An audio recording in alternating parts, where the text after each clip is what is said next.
All right, welcome everyone to the Louisiana Lunch Hour podcast, a podcast covering all your favorite teams across the state of Louisiana. And it's a big old Tuesday, so we're going up talking about some of the things that happened on a Monday. Again, it was Labor Day, so not necessarily the heaviest of news headlines, but we'll get to a few of those right about now, namely with the Louisiana Ragin Cajuns and UL Monroe had two players named to the Sun Belt Conference Players of the Week announcements that dropped on Monday.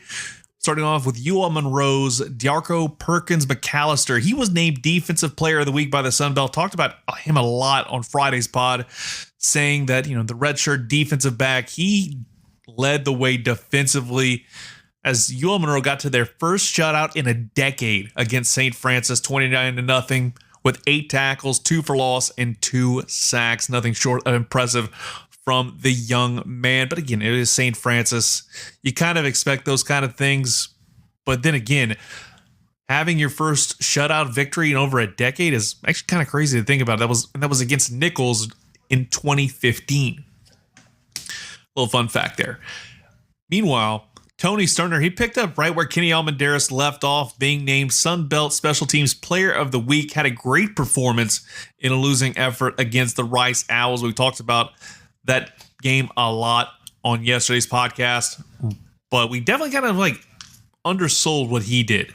Because not only did he hit a 47-yard field goal in the first quarter, that was a career best for him, but he said, no, we're going to go ahead and top that, breaking his personal best with a 51-yard boot in the second frame. That was impressive, and it's even more so when you think about that was the 2 longest field goals converted by a Sun Belt kicker in the inaugural week of the 2025 season. So hopefully he can kind of keep it going, because again, there's a legacy of recent history of great Cajuns kickers. Again, this guy, the guy he's taking over for, recently won a Luke Rosa Award. So that alone just makes you kind of say, hey, things are looking up in the special teams aspect. Meanwhile, not necessarily looking that up for the Cajuns on the offensive front, because there's not much going on in regards to updates of Walker Howard and his status after going down with a non-contact injury in the final drive of the 14-12 loss against the Owls. Coach Dez, he met with the media yesterday around noon, and the only thing he really mentioned was that he wasn't moving around very well on Sunday. And this puts a massive monkey wrench into the plans, not just short-term, but long-term for the Cajuns, because it seemed like Howard was going to be the guy for this program, but a lot like the last couple of seasons, and it feels like ever since Coach Dez has taken over, and it's not any fault of his own, football is just a cruel mistress like that, but the QB1 at the start of the season gets hurt. And what really hurts for this team is that this could be something that lingers throughout the rest of the season, because I don't think everybody necessarily remembers that Howard, he fractured his left fibula in his senior season at St. Thomas More. And based off of what I saw on Saturday night, it didn't look like he re-injured that leg, was limping off the field after the non-contact injury. Wound up seeing him walking up and down the sideline, trying to kind of just fix it basically, or make sure he's good enough to go and be able to go back out on the field, because that's what kind of gamer he is. But apparently just a little extra soreness possibly. And I'm sure we'll know more in the next couple of days to see how things are going to go. For what it's worth, Sun Belt Conference teams are now required to publish injury reports starting this season.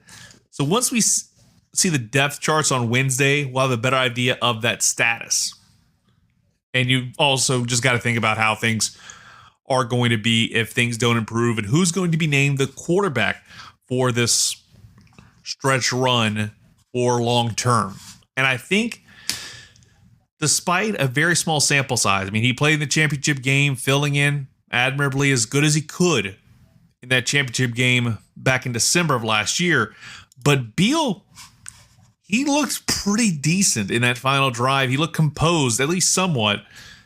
But again, when you're thrown into the fire in those kind of situations where you have to pull off the game-winning drive, get your team into field goal range, and just couldn't quite get it done, you got to kind of give him a little bit of grace.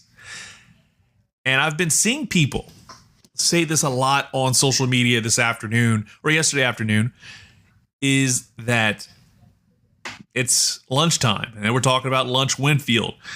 And they say it's time for him to be the starting quarterback. And I don't necessarily agree with that, mainly because I don't see him jumping from QB3 to QB1. I could definitely see him, though, as a Levi Lewis type when Napier took over. If you remember that offense, because Levi Lewis, he wasn't the QB1 after Napier took over. No, he took him a little bit of an understudy role, but he took over on every fourth drive. And a lot of those drives, he was electric and gave that offense a spark. I can remember quite a few of those games, especially early on in 2018. He had that spark of a game. He was putting on classic plays against some of these defenses. I remember he had at least one or two where it was just one play and then he had 6 on the board just like that. Des said as much in his Monday presser, saying that Lunch Winfield would have been in the game more against Rice, but game flow did not help at all. It allowed the use of Winfield in that contest. So I think if Howard's not ready to go on Saturday against McNeese, I feel like you have a chance to play both, but I think you get Beal out there as your QB1 and let Lunch cook in certain situations. I think you could have him be a Taysom Hill type in this situation, because again, you've just got to try something, because at the end of the day, I think this could be one of those that goes down as a crucial game in the future of the career of Coach Des. Mainly because I think if you lose this game to McNeese, a serious conversation will be had, not just on this podcast, but I think in the athletic building right by Cajun Field, about the future and saying, hey, like, is this guy going to get us to the promised land and being a contender year in and year out? I think a serious conversation will be had if that loss does indeed happen, because when you lose to an FCS team, it's not great. It's not a great look for you. And doing that there's a chance if they lose that game, they could be starting off 0-4. And that's not what I think anybody expected to see. Now, I don't think anybody expected to see Walker Howard get hurt in the first game of the season in the final drive, and then you throw it into the hands of Daniel Beal again. Going back to the championship game back in December, he had to fill in for the bowl game. He basically has been thrown into the fire with a lot of this stuff, and it's absolutely insane the amount of pressure he's been put under. I'm hoping, with some time to prepare, he could surprise some people and could be the short-term / long-term, depending how the injury is, what the severity of it is. And if it's not just, again, like, I'm thinking of it from my perspective, this could be like me after hitting leg day a little too hard the next morning where my hamstrings are tight. That could be the best case scenario. Worst case scenario, he re-injured that leg that was previously hurt a couple years ago. But again, we don't know the severity of it just yet. Maybe we'll know more about it in the next couple of days once we see the first injury reports come out on Wednesday. Meanwhile, I think this was one of the more surprising headlines. It feels like JT Gray is probably feeling a lot like Craig from Friday, getting fired on his day off. The Saints cut ties with special team standout and safety JT Gray. He had been a constant part of the Saints team since signing on as an undrafted free agent all the way back in 2018 and wound up being an All-Pro, named to the Pro Bowl back in 2021. So he's been a long time standout guy and a really good part of the culture. In fact, Alvin Kamara, right after the news came out, Nick Underhill first reported this, basically said 3 letters. I'm not going to say what they mean, but I think you know what they mean. WTF. Yes, that's what he said in reaction to that. And you know what? I have to agree with the same thing. It was surprising to see that name pop up as a cut, especially as you approach week 1.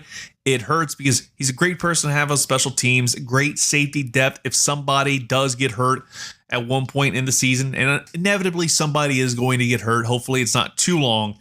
But it also hurts because you're losing a key part of the culture that's been built over the years. I wouldn't be surprised if he has an opportunity to come back to the roster, but I think he's got plenty to offer to any of the other 31 NFL teams.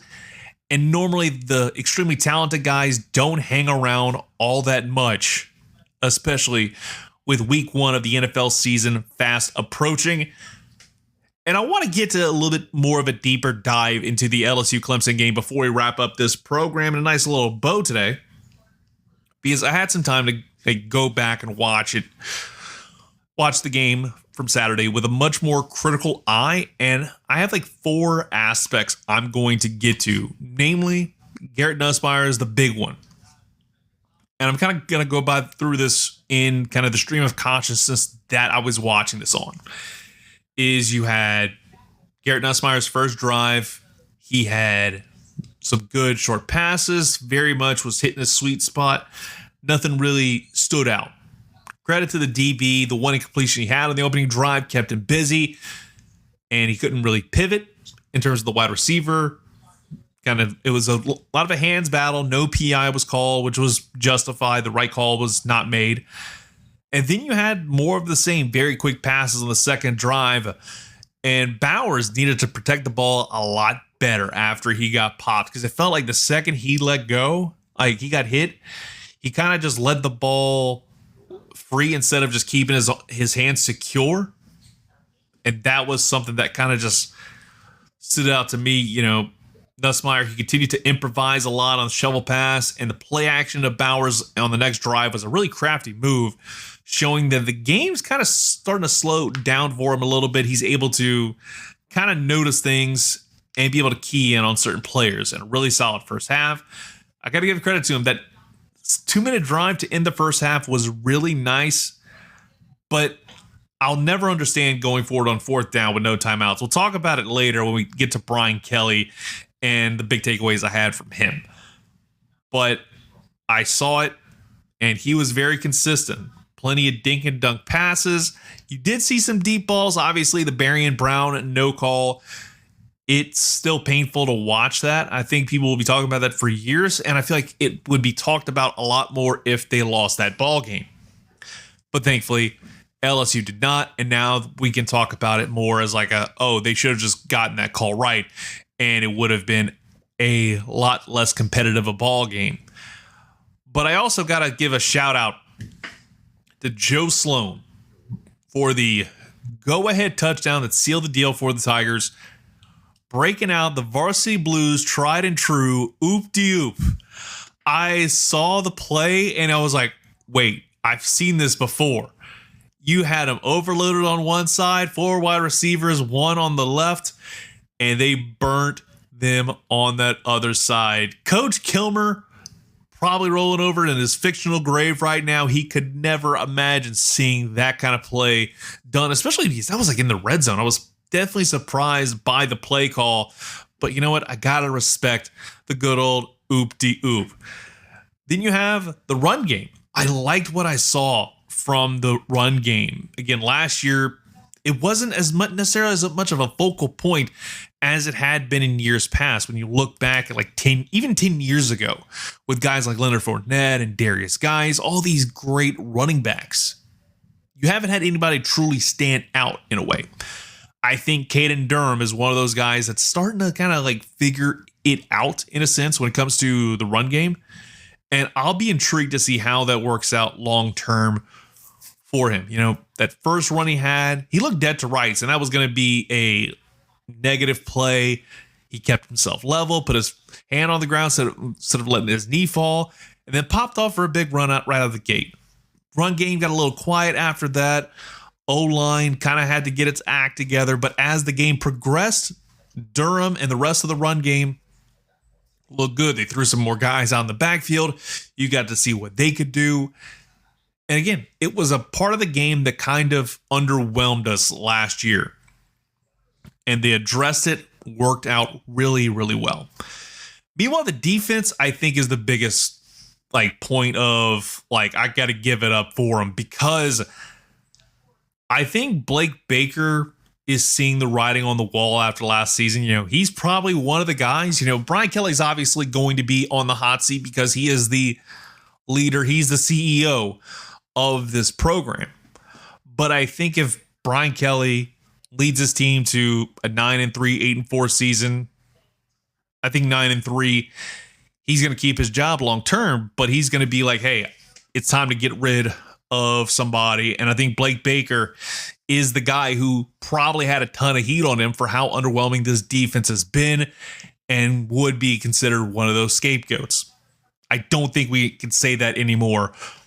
Woodland, the sack he had on the opening drive of Cade Klubnik was impressive. He was just understood the assignment, and the speed he had off the line to get at Clemson's quarterback from the secondary was very nice. And again, he had a wide open spot. So credit to the D-line getting things done as well. They kept him under pressure a lot of the game, and it was impressive to see. Obviously, you had the fumble that led to a quick field goal, but again, it was a 3-and-out. So the defense did what it needed to do. And credit to Dabo, he didn't think twice about just taking the points early on in the ball game. Harold Perkins, I said it on the pod Monday, it continues to amaze me how much his game has changed in one season. Again, this guy was great in his freshman year. And sophomore and junior year, not so much. You know, he had been kind of all over the place, getting shifted around. Now he's back in a position he's more comfortable in. And that star position, he is damn near untouchable. He looks as good as he did back when he was a freshman. It just feels so much more natural with him. He's that disruptor versus where he had been the last couple of seasons. And I think I said this before in last week's pods, one of them, saying basically, watch out for this guy. He could move up on the draft board if he continues to excel in this star position. And I would not be surprised if he's a top 5, top 10 pick when it's all said and done. Again, defense overall, bend but don't break. When you have a kind of performance against a top tier team, you got to say this is a massive W. If you are Blake Baker, you are seeing this defense perform at a high level in a massive game that had a lot of implications, not just in the playoff, but I think for how the rest of the season was going to go all week. I mean, over the last couple of months, we were hearing about how the players were wearing 1-0 t-shirts, 1-0. They didn't have any other game listed all up in the locker room. It was all about one game and one game only, and that is Clemson. Now it's time to move on and get ready for 2-0. So at the end of the day, everything that they did, it wasn't a perfect game by any means, because there's no such thing. But being able to keep Cade Klubnik and this Clemson offense under 20 points, I think that's a massive, massive victory for Blake Baker as well as Brian Kelly. But Brian Kelly, I don't think he got this team prepared enough when it comes to the crowd noise. You would think a team that plays inside Tiger Stadium, has played in Bryant-Denny, has played in Gainesville, has played at all these high energy, high stakes ball games in massive stadiums that hold like 60, 70, 80, 90,000 people. And they couldn't handle the noise, at least in the first chunk of the game. I mean, when you burn 2 timeouts in about the first 7 or 8 minutes, it felt like I was watching Sean Payton circa 2015 burning timeouts very quickly and getting a couple pre-snap penalties early on, but they were able to kind of snap out of it. And the other thing, going back to that 4th down call at the end of the first half, I will never understand why they decided to go for that. Again, analytics is one thing. Scared money don't make money, but I think the safe money, especially at the point when you did it, when you decided to go for it on 4th down with about, I think it was about 15 seconds left, if I'm not mistaken, and you went for a play that did nothing for you. It was a run. You ran a screen pass, stayed in bounds, and you had just spent your last time out to make sure you had time to get something going. You should have taken the points there. I think that was one of the biggest mistakes that, again, Brian Kelly got lucky here. But I think we'd be talking about that a lot more if this were a loss. About the fact that they did not just say, hey, we'll take the points. Again, I hear a lot of people talk about keeping it close, complaining about that, and just you need to score 6. Honestly, at that point of the game, you did not need to score 6. You needed to get points on the damn board at the end of the day. And if you do that, it's going to all work out for you. And it's going to be the best case scenario if you are the LSU Tigers. Because you had that, and then obviously the Berrien Brown touchdown getting overturned. But again, ifs and buts were candy and nuts, we'd all have a Merry Christmas. But I think if you have that move to go ahead and take the points, that's the way I'm going to go 9 times out of 10 going into halftime, especially in that situation. Like the play call they had was absolutely horrible. You stayed in bounds. So even if you got the first down, you were not going to have enough time to get another playoff to guess what? Get points on the board. Like if I'm offered that opportunity where it's like 50, I think it was like, I say 15, I think it was maybe like 10 seconds left on the clock. If you give me opportunity, if you have me choose between 10 seconds left on the clock, 4th down and 2, and I'm in the red zone, would I rather take the points or would I just go for the gusto and get the 6 points going into half? I'm taking the points. If for the fourth quarter, absolutely. You just go for it and you find a way. Hell, play the oop-de-oop you did in the fourth quarter to take the lead and win the game. Do that. But you didn't do that. You didn't take the points. And I feel like if you don't do that in some of the games you have down the road, because you've got a tough slate coming up. You got Florida, not this Saturday. You got La Tech this weekend, so you can kind of take it easy, take a deep breath. But you've got SEC play starting a little bit earlier, and you need to get ready because it is not going to get any easier, especially based off of what we saw in week 1 across the SEC. I know Alabama seems like they're going to have a down year, but I feel like they're going to start getting their act together as the season progresses. And again, that November game is going to loom large. You've got a really tough schedule.